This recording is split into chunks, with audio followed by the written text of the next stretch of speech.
Basava blog Kannada. ನಾನು ಮಾ friends, ಎಲ್ಲರೂ ಹೇಗಿದ್ದೀರಾ?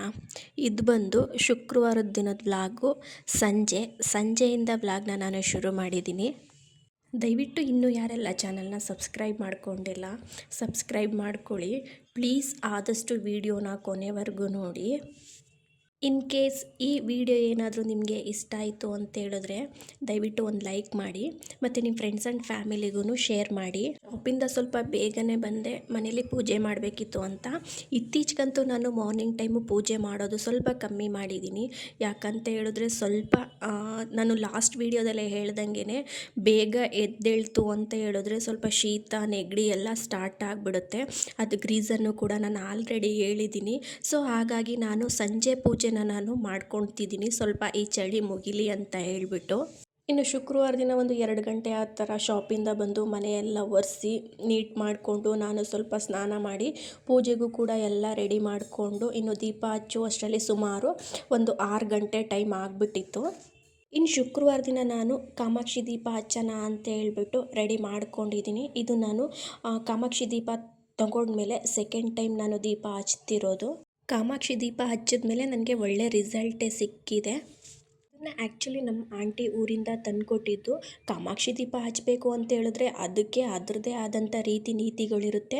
ಸೊ ಹಾಗಾಗಿ ನಮ್ಮ ಆಂಟಿ ತಂದುಕೊಟ್ಮೇಲೆ ಸ್ವಲ್ಪ ನಾನು ಕೂಡ ಯೂಟ್ಯೂಬಲ್ಲೆಲ್ಲ ನೋಡಿಕೊಂಡು ಹಚ್ತಾ ಇದ್ದೀನಿ. ಇದನ್ನು ಹಚ್ಚಬೇಕು ಅಂತ ಹೇಳಿದ್ರೆ ದೀಪ ತುಂಬ ಚೆನ್ನಾಗಿರಬೇಕು. ಕಾಮಾಕ್ಷಿ ದೀಪದಲ್ಲಿರೋ ದೇವಿ ವಿಗ್ರಹನೂ ಕೂಡ ತುಂಬ ನೀಟಾಗಿರಬೇಕು, ಕೆತ್ತನೆನೂ ಕೂಡ ತುಂಬ ನೀಟಾಗಿರಬೇಕು, ಮತ್ತು ಸೈಡಲ್ಲಿ ಕೊಟ್ಟಿರೋ ಈ ಥರ ಡಿಸೈನು ಕೂಡ ನೀಟಾಗಿರಬೇಕು. ಇನ್ನು ದೇವಿ ಅಕ್ಕಪಕ್ಕ ಇರೋ ಆನೆಗಳು ಕೂಡ ನೀಟಾಗಿ ಕೆತ್ತನೆ ಆಗಿರಬೇಕು. ಅದನ್ನು ನೋಡಿಕೊಂಡು ನಾವು ದೀಪಗಳನ್ನ ತಗೋಬೇಕಾಗುತ್ತೆ. ಮತ್ತು ಅದ್ರ ಹಿಂದೆಗಡೆನೂ ಕೂಡ ಅಷ್ಟೇ, ಮುಂದೆಗಡೆ ಏನು ಪ್ರಿಂಟೆಡ್ ಇದೆ ಅದು ಕೂಡ ಹಿಂದೆಗಡೆ ನೀಟಾಗಿರಬೇಕು. ಮತ್ತು ನಾನಿಲ್ಲಿ ಲೆಕ್ಕ ಹಾಕ್ತಿದ್ದೀನಲ್ಲ ಅದನ್ನು ಬಂದು ಸ್ಟಾರ್ಟಿಂಗಿಂದ ಲಾಭ ನಷ್ಟ ಲಾಭ ನಷ್ಟ ಲಾಭ ನಷ್ಟ ಅಂತೇಳಿ ಕೊನೆಗೆ ಲಾಭದಿಂದ ಎಂಡ್ ಆಗಬೇಕು. ಈ ಕಡೆಯೂ ಕೂಡ ಅಷ್ಟೇ, ಲಾಭ ನಷ್ಟ ಲಾಭ ನಷ್ಟ ಲಾಭ ನಷ್ಟ ಇಂದ ಕೊನೆಯಲ್ಲಿ ಲಾಭದಿಂದ ಎಂಡ್ ಆಗಬೇಕು.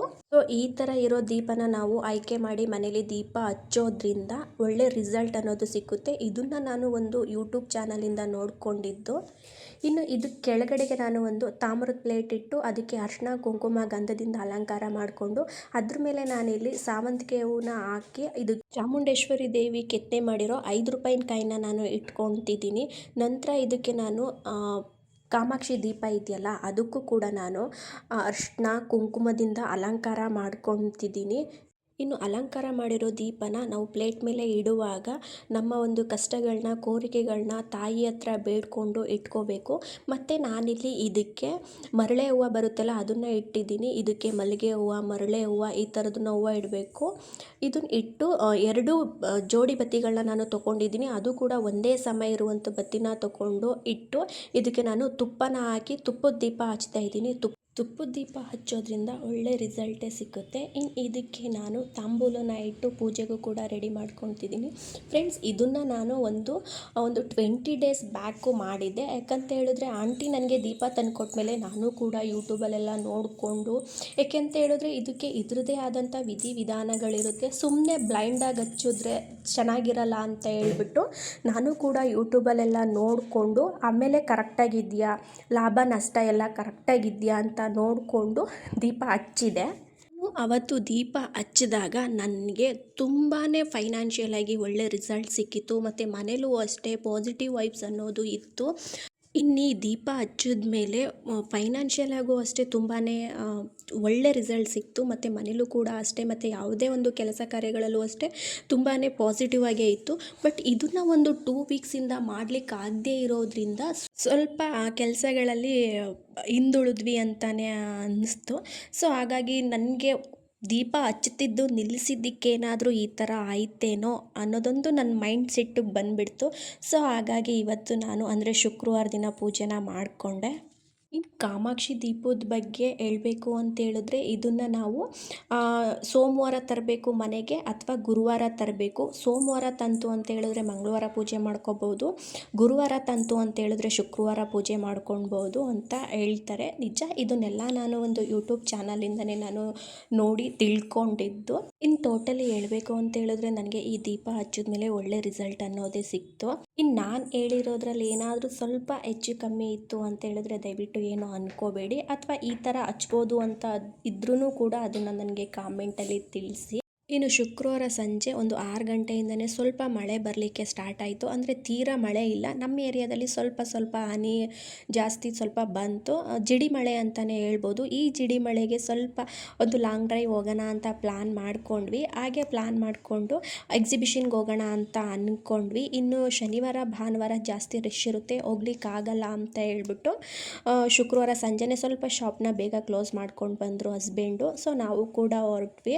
ಇನ್ನು ಎಂಟ್ರೆನ್ಸ್ ಫೀಸ್ ಬಂದು ಒಬ್ಬರಿಗೆ 40 ರುಪೀಸು, ಸೊ ಇಬ್ಬರಿಂದ 80 ರುಪೀಸ್ ಆಯಿತು. ಇನ್ನು ನೋಡಲಿಕ್ಕೂ ಕೂಡ ತುಂಬಾ ಚೆನ್ನಾಗಿರುತ್ತೆ. ಜಾಸ್ತಿ ಜನ ಇಲ್ಲದೆ ಇರೋದ್ರಿಂದ ಸ್ವಲ್ಪ ಫ್ರೀಯಾಗಿ ಓಡಾಡಿದ್ವಿ. ಜನ ಜಾಸ್ತಿ ರಶ್ ಇದ್ದಾಗ ನನ್ನ ಮಗುನ ಇಟ್ಕೊಂಡು ಓಡಾಡೋಕ್ಕಾಗಲ್ಲ. ಇನ್ನು ನನ್ನ ಮಗ ಅಂತೂ ಬೈಕಲ್ಲೇ ನಿದ್ದೆಗೆ ಹೋಗ್ತಾ ಇದ್ದ. ಇನ್ನು ಇಲ್ಲಿ ಒಳಗಡೆ ಬಂದು ಕೆಳಗಡೆ ಬಿಟ್ಟ ತಕ್ಷಣ ಅವನು ಹಿಡಿಯೋದೇ ಒಂದು ದೊಡ್ಡ ರಿಸ್ಕು ನಮಗೆ. ಇಲ್ಲಿಂದ ಅಲ್ಲಿಗೆ ಓಡೋಗ್ತಾನೆ, ಅಲ್ಲಿಂದ ಇಲ್ಲಿಗೆ ಓಡೋಗ್ತಾನೆ. ಸೊ ಸ್ವಲ್ಪನೇ ಅವ್ನು ಹೊರಗಡೆ ಕರ್ಕೊಂಡು ಬಂತು ಅಂತ ಹೇಳಿದಾಗೆ ನಾನು ಪ್ರತಿ ವಿಡಿಯೋದಲ್ಲೂ ಹೇಳ್ದಂಗೆ ಪಂಜರದಿಂದ ಗಿಳಿನ ಈಚೆಗಡೆಗೆ ಬಿಟ್ಟಂಗೆ ಆಗುತ್ತೆ.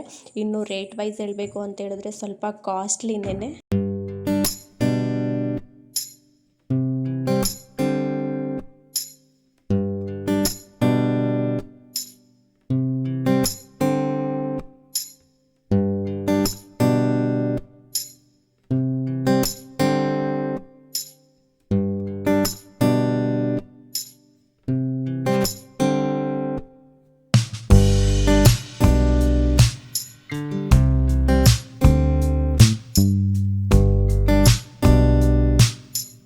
ಇನ್ನು ಈ ಶಾಪ್ಗೆ ಹೋದ್ವಾ, ಇಲ್ಲಿ ಹೊರಗಡೆಯಿಂದ ಸ್ವಲ್ಪ ಒಂದು ಕಪ್ಗಳೆಲ್ಲ ಮಗ್ಗಳೆಲ್ಲ ಕಾಫಿ ಕುಡಿಯೋ ಲೋಟಗಳೆಲ್ಲ 10 ರುಪೀಸು 20 ರುಪೀಸು ಅಂತ ಬೋರ್ಡ್ ಹಾಕಿದ್ರ.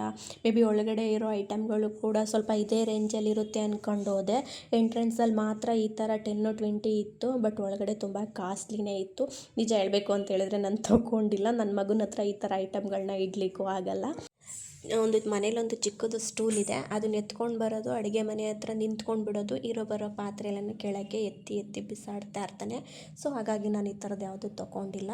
ಇನ್ನು ಇದಾದಮೇಲೆ ಅವನಿಗೊಂದು ಟೋಪಿ ತೊಗೊಳ್ಳೋಣ ಅಂತ ಹೇಳ್ಬಿಟ್ಟು ಹೋಗಿದ್ವಿ. ಅವನಿಗಂತೂ ಟೋಪಿ ಅಂದರೆ ಅದು ಏನು ಆಗಲ್ವೋ ಗೊತ್ತಿಲ್ಲ. ಟೋಪಿ ಹಾಕಿದ್ರೆ ತಲೆಗೆ ಕಿತ್ತು ಕಿತ್ತು ಬಿಸಾಡ್ತಾ ಇರ್ತಾನೆ. ಆ ಟೋಪಿ ಮಾಡ್ತಿದ್ರಲ್ಲ ಅಂಕಲ್ಲು, ಅವ್ರ ಭಯಕ್ಕೆ ಸ್ವಲ್ಪ ಹೊತ್ತು ಹಾಕ್ಕೊಂಡಿದ್ನ ಅಷ್ಟೇ. ಇನ್ನು ಸ್ವಲ್ಪ ಮುಂದೆ ಹೋಗ್ತಿದ್ದಂಗೆ ತೂದು ಬಿಸಾಕ್ಬಿಟ್ನ. ಟೋಪಿ ಚೆನ್ನಾಗಿತ್ತು, 100 ರುಪೀಸು. ಸ್ವಲ್ಪ ಚಳಿ ಎಲ್ಲ ತಡೆಯುತ್ತೆ ಅಂತ ಹೇಳ್ಬಿಟ್ಟು ತಗೊಂಡ್ವಿ. ಇನ್ನು ಇದಾದಮೇಲೆ ರಾಜಸ್ಥಾನದ ಸ್ಪೆಷಲ್ಲು ಉಪ್ಪಿನಕಾಯಿ ತಗೊಳ್ಳೋಣ ಅಂದ್ಕೊಂಡು ಬಂದ್ವಿ. ಅವರೊಂದು ಸ್ಪೂನಲ್ಲಿ ಎಲ್ಲ ಉಪ್ಪಿನಕಾಯಿದು ಟೇಸ್ಟ್ ಮಾಡಿ ಅಂತ ಕೊಡ್ತಾಯಿದ್ರು. ಅದರಲ್ಲಿ ಸ್ವಲ್ಪ ಒಂದು ಸ್ಪೈಸಿ ಇರುವಂಥದ್ದು, ಸ್ವಲ್ಪ ಖಾರ ಜಾಸ್ತಿ ಇರುವಂಥದ್ದನ್ನು ನಾವು ತಗೊಂಡ್ವಿ. ಇನ್ನು ಇದಾದಮೇಲೆ ಡೆಕೋರೇಷನ್ ಅಂತೂ ತುಂಬ ಚೆನ್ನಾಗಿ ಮಾಡಿದರು. ಅಂದರೆ ಲೈಟಿಂಗ್ಸು ಎಲ್ಲ ಸಖತ್ತಾಗಿತ್ತು. ಯಾವುದನ್ನು ಕೂಡ ವೀಡಿಯೋ ಮಾಡ್ಕೊಳ್ಳಿಕ್ಕೆ ಆಗ್ತಿರ್ಲಿಲ್ಲ. ಯಾಕಂತ ಹೇಳಿದ್ರೆ ನನ್ನ ಮಗುನ ನನ್ನ ಹಸ್ಬೆಂಡ್ ಎತ್ಕೋಬೇಕಿತ್ತು. ಯಾಕಂತ ಹೇಳಿದ್ರೆ ಅವ್ನು ಬಿಡ್ತು ಅಂದರೆ ಓಡಿ ಓಡಿ ಹೋಗ್ತಿದ್ನ. ಅದು ಸ್ವಲ್ಪ ಮಳೆ ಈ ಕಡೆ ಜಾಸ್ತಿ ಇದೆ, ನಮ್ಮ ಏರಿಯಾಗಿನ್ನ ಇಲ್ಲಿ ಸ್ವಲ್ಪ ಮಳೆ ಜಾಸ್ತಿನೇ ಬಂದಿತ್ತು. ಸ್ವಲ್ಪ ನೀರು ಈ ಕಡೆ ಬಿಟ್ಟರೆ ಆ ಕಡೆ ಓಡೋಗ್ತಿದ್ನ, ಆ ಕಡೆ ಬಿಟ್ಟರೆ ಈ ಕಡೆ ಓಡೋಗ್ತಿದ್ನ. ಇನ್ನು ನನ್ನ ಕೈಲಿ ಒಂದು ಬಲೂನ್ ತೆಗೆಸ್ಕೊಂಡಿದ್ನ. ಮತ್ತು ನಾವಲ್ಲಿ ಒಂದು ರಾಜಸ್ಥಾನ ಇದರಲ್ಲಿ ಉಪ್ಪಿನಕಾಯಿ ತೊಗೊಂಡಿದ್ವಲ್ಲ ಅದಿತ್ತು, ಕ್ಯಾಮ್ರಾ ಇದೆಲ್ಲನೂ ಇಟ್ಕೊಂಡು ವೀಡಿಯೋನ ಯಾವುದನ್ನು ಕೂಡ ನಾನು ಜಾಸ್ತಿ ಮಾಡ್ಕೊಳ್ಳಿಕ್ಕಾಗಿಲ್ಲ. ಇನ್ನು ಈ ಕಡೆ ನೋಡಲಿಕ್ಕೂ ಕೂಡ ತುಂಬ ಚೆನ್ನಾಗಿ ಎಲ್ಲ ರೆಡಿ ಮಾಡಿದರು.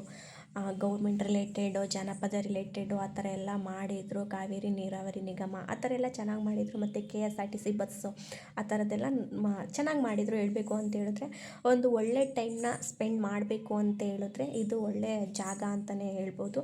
ಸ್ವಲ್ಪ ಜನ ಕಮ್ಮಿ ಇದ್ದಾಗ ಬರಬೇಕಷ್ಟೇ. ಸ್ವಲ್ಪ ಜನ ಜಾಸ್ತಿ ಇತ್ತು ಅಂತ ಹೇಳಿದ್ರೆ ಇದನ್ನೆಲ್ಲ ಸ್ವಲ್ಪ ನೀಟಾಗಿ ನೋಡಲಿಕ್ಕಾಗಲ್ಲ. ನಾವು ಸ್ವಲ್ಪ ಶುಕ್ರವಾರ ಸಂಜೆ ಹೋಗಿದ್ರಿಂದ ಜನ ಏನಷ್ಟು ಜಾಸ್ತಿ ಇರಲಿಲ್ಲ. ಇನ್ನು ಶನಿವಾರ ಭಾನುವಾರ ಜಾಸ್ತಿ ಆಗಿಬಿಡ್ತಾರೆ. ಇನ್ನು ಇದಾದಮೇಲೆ ನಾವು ಕೂಡ ಕಬ್ಬಿನ ಜ್ಯೂಸ್ ಕುಡಿಯೋಣ ಅಂದ್ಕೊಂಡು ಬಂದ್ವಿ. ಸ್ವಲ್ಪ ಮಳೆ ಇದೆ, ಬೇಡ ಶೀತ ಆಗುತ್ತೆ ಅಂದ್ಕೊಂಡು ಇದ್ವಿ. ಸ್ವಲ್ಪ ಕುಡಿಯೋಣ, ಒಂದು ಟೈಮ್ ಅಲ್ವಾ ಕುಡಿಯೋದು, ಯಾವಾಗಲೂ ದಿನ ಕುಡಿಯೋಲ್ಲ ಅಲ್ವಾ ಅಂದ್ಕೊಂಡು ಒಂದು ಗ್ಲಾಸ್ ತೊಗೊಂಡ್ವಿ. ಇದ್ರ ರೇಟು ಕೂಡ ಅಷ್ಟೇ 30 ರುಪೀಸು. ಹೊರಗಡೆ ಎಲ್ಲ 15-20 ಇರುತ್ತೆ. ಬಟ್ ಇಲ್ಲೆಲ್ಲ ಅವರು ಕೂಡ ಡೈಲಿ ಅಮೌಂಟ್ ಎಲ್ಲ ಕಟ್ತಿರ್ಬೇಕಾಗುತ್ತೆ. ಸೊ ಹಾಗಾಗಿ 30 ರುಪೀಸ್ ಹೇಳಿದ್ರು. ಇನ್ನು ನಾವು ಒಂದು ಲೋಟ ಕಬ್ಬಿನ ಜ್ಯೂಸ್ ಕುಡಿಸಿ ನಮ್ಮ ಮಗನಿಗೂ ಸ್ವಲ್ಪ ಕೊಡಿಸಿದ್ವಿ. ಇನ್ನು ಇದಾದಮೇಲೆ ವೆದರಿಗೆ ಚೆನ್ನಾಗಿರುತ್ತೆ ಅಂತ ಹೇಳ್ಬಿಟ್ಟು ಬಿಸಿ ಬಿಸಿ ಕಡಲೆಕಾಯಿ ಇತ್ತು ಬೇಯಿಸಿರೋದು, ಅದನ್ನು ಕೂಡ ಒಂದು ಕಪ್ ತಗೊಂಡ್ವಿ. ಮಳೆಗಾಲಕ್ಕೆ ಈ ಥರ ಜಿಡಿ ಮಳೆಗೆ ಬೆಸ್ಟು ಸ್ನ್ಯಾಕ್ಸ್ ಅಂತಲೇ ಹೇಳ್ಬೋದು ಬೇಯಿಸಿರೋ ಕಡಲೆಕಾಯಿ. ನಾನು ಕೂಡ ಒಂದು ಲೋಟ ತಗೊಂಡೆ. ಇನ್ನು ಅಷ್ಟರಲ್ಲಿ ಟೈಮು ಕೂಡ 9 ಗಂಟೆ ಆಗಿಬಿಟ್ಟಿತ್ತು. ಸೊ ಏನಾದರೂ ತಿನ್ನೋಣ ಅಂತ ಹೇಳ್ಬಿಟ್ಟು ಬಿಡ್ದಿ ತಟ್ಟೆ ಇಡ್ಲಿ ಮತ್ತು ಒಂದು ಪ್ಲೇಟ್ ಪಲಾವು ಮತ್ತು ಒಂದು ಪ್ಲೇಟು ಪುಳಿಯೋಗರೆ ತಗೊಂಡ್ವಿ. ಎಲ್ಲ ಶಾಪ್ಗಳಿಗೂ ನಾವು ಕೇಳಿದ ಶಾಪ್ಗಳಿಗೆ ಕಂಪೇರ್ ಮಾಡ್ತು ಅಂತ ಹೇಳಿದ್ರೆ ಇಲ್ಲಿ ಸ್ವಲ್ಪ ಕಮ್ಮಿನೇ ಇತ್ತು. ಇನ್ನು ಆಹಾರ ಮೇಳ ಇತ್ತಲ್ಲ, ದಸರಾ ಟೈಮಲ್ಲಿ ಆಹಾರ ಮೇಳ ಇಟ್ಟಿದ್ರಲ್ಲ, ಅಲ್ಲಿಗೆ ಕಂಪೇರ್ ಮಾಡಿದ್ರೆ ಸ್ವಲ್ಪ ಜಾಸ್ತಿ ಅಂತಲೇ ಅನ್ನಿಸ್ತು ನಾವು ಕೇಳಿದ ಶಾಪ್ಗಳಲ್ಲಿ ಅಂತ. ಅಲ್ಲೊಂದು ಕಡೆ ಕೇಳಿದ್ವಿ, ಒಂದು ದೋಸೆಗೆ 85 ರುಪೀಸ್ ಅಂತ ಹೇಳಿದ್ರು. ಸೊ ಹಾಗಾಗಿ ಸ್ವಲ್ಪ ಕಂಪೇರ್ ಮಾಡ್ತು ಅಂತ ಹೇಳಿದ್ರೆ ಇಲ್ಲಿ ಸ್ವಲ್ಪ ಜಾಸ್ತಿನೇ. ಬಟ್ ಏನೂ ಮಾಡಲಿಕ್ಕಾಗಲ್ಲ, ಅವ್ರ ಕಮಿಟ್ಮೆಂಟ್ ಕೊಡು, ಅವರು ಹಾಕಿರೋ ಆ ಅಮೌಂಟನ್ನು ಕೂಡ ಅವರು ಎತ್ತಬೇಕಲ್ವ. ಸೊ ಹಾಗಾಗಿ ಅದ್ರ ತಕ್ಕನಾಗಿ ಅವರು ಕೂಡ ಅಮೌಂಟ್ ಇಟ್ಟಿರ್ತಾರೆ.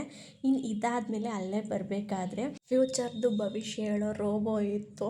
ಸೊ ನನ್ನ ಹಸ್ಬೆಂಡು ಬೇಡ ಬಾ ಅಂತ ಹೇಳಿದ್ರು. ನಾನೇ ಸ್ವಲ್ಪ ಕ್ಯೂರಿಯಾಸಿಟಿಗೆ 50 ರುಪೀಸ್ ಪೇ ಮಾಡಿ ನಿಂತ್ಕೊಂಡು ಕೇಳಿಸ್ಕೊತಿದ್ದೆ. ಬಟ್ ಏನೇನೋ ಹೇಳಲಿಕ್ಕೆ ಶುರು ಮಾಡ್ತು. ನನಗಂತೂ ನಗು ತಡಿಲಿಕ್ಕೆ ಆಗ್ತಿರ್ಲಿಲ್ಲ. ಇಲ್ಲೆಲ್ಲೋ 50 ರೂಪಾಯಿ ಮುಂಡ ಮೋಚಿದ್ರಲ್ಲ ಅಂದ್ಕೊಂಡು ಮನಸಲ್ಲೇ ನಕ್ಕೊಂಡು ಕೇಳಿಸ್ಕೊತಿದ್ದೆ ಏನೇನೆಲ್ಲ ಕಂಡುಹಿಡ್ದಿದ್ದಾರೆ ಅಂತ. ಬಟ್ ಇದೇ ಫಸ್ಟ್ ಟೈಮು ನಾನು ಈ ಥರ ನೋಡಿದ್ದು, ರೋಬೋ ಫ್ಯೂಚರ್ದು ಭವಿಷ್ಯ ಹೇಳೋದು. 50 ರೂಪಾಯಿ ಪರ್ ಹೆಡ್ಡು. ಸೊ ನಾನು ಕೂಡ ಕೇಳಿಸ್ಕೊಂಡೆ, ಅದು ಕೂಡ ಏನೇನೋ ಹೇಳ್ತು.